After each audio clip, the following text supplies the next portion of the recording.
But ఇక BJP Laxman మాట్లాడుతున్నారు. ఇప్పుడు లైవ్ చూద్దాం. వాళ్ళకి ఇల్లు కేటాయించమని చెప్పి వాళ్ళు Delhi SC commission national commission collector గారు రప్పించింది, కమిషనర్ గారు రప్పించినారు. హామీ ఇచ్చారు, ఇస్తాం ప్రత్యేకంగానే 18 నెలలు. ఇవాళ మాట్లాడితే పొన్నం ప్రభాకర్ స్పష్టమైన హామీ ఇచ్చాడు, తప్పకుండా చేస్తానన్నా, ఈ వారం రోజుల్లో క్లోజ్ చేసేస్తాను, వాళ్ళకి ఇల్లు ఇప్పిస్తామని.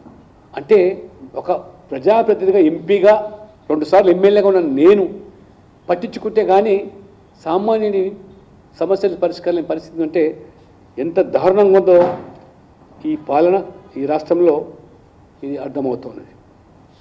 అంతేకాదు ఇవాళ ఈ రాష్ట్రం నుంచి ప్రధానమంత్రిగా పివి నరసింహారావు గారు, ముఖ్యమంత్రిగా ఎన్టీ రామారావు గారు, తెలంగాణ ప్రజల లేదా తెలుగు రాష్ట్రాల ప్రజల గౌరవాన్ని నిలబెడితే ఇవాళ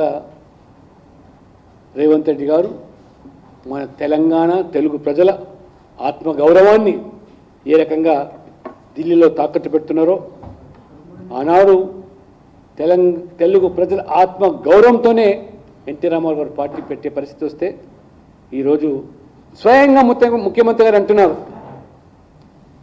వారు ఒప్పుకుంటున్న ₹1 నాకు దక్కటం లేదు, నేను వెళ్తే ఏదో ఢిల్లీలో చెప్పులు ఎత్తుకుపోయే వారికి వచ్చినట్టుగా నన్ను చూస్తున్నారు, ఎవరు రుణం ఇచ్చే పరిస్థితి లేదని, దివాలా తీసింది రాష్ట్రం అని. అంటే ఈ రకంగా బీదారోపులు అరిస్తే ఈ రాష్ట్రాన్ని ఎవరు ముందుకు వస్తారు పెట్టుబడులు పెట్టడానికి? ఈ రాష్ట్రం పట్ల ఏ విధమైన విశ్వాసం ముఖ్యమంత్రి కల్పిస్తాం? ఇప్పటికే రియల్ ఎస్టేట్ మొత్తం ఇవాళ అటకెక్కిపోయింది, కాంట్రాక్టులు ఆత్మహత్యలు చేసుకునే పరిస్థితి, సర్పంచులు గ్రామాల్లో మేము చేసిన పనులకు బిల్లులు రావటం అని చెప్పి ఆత్మహత్యలు, స్థానిక సంస్థల ఎన్నికలు ఇవాళ నిర్వహించలేని పరిస్థితి. మాట్లాడితే రాహుల్ గాంధీ కోరిక మేరకు 42% రిజర్వేషన్లు బీసీలకు అన్నారు. వల్ల నిజంగానే 42% పెట్టి స్థానిక సంస్థకు మీరు ఎన్నికలు నిర్వహించాలి.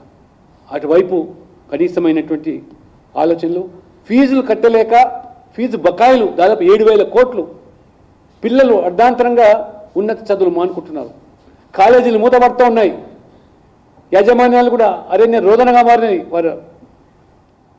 కాబట్టి అప్పులు తెస్తే కానీ ఆర్థిక సంవత్సరం లేదా జీతాలు ఇవ్వలేని పరిస్థితి. దురదృష్టం ఏంటంటే ప్రభుత్వ ఉద్యోగులు, టీచర్లు డిఏల కోసం అని చెప్పి చివరికి తాము ఈ రాష్ట్రానికి ప్రజలకు అందిన సేవలకు వారికి రావాల్సినటువంటి రిటైర్మెంట్ పెన్షన్స్ ఇవాళ రాలేని దుస్థితి. వాళ్ళు కోర్టులకు వెళ్ళి మరి ఆ రకంగా మరి కోర్టు ద్వారా బకాయిలు తెచ్చుకునే దుస్థితి రాష్ట్రంలో వచ్చిందంటే జీతాలు ఇవ్వలేని పరిస్థితి సకాలంలో.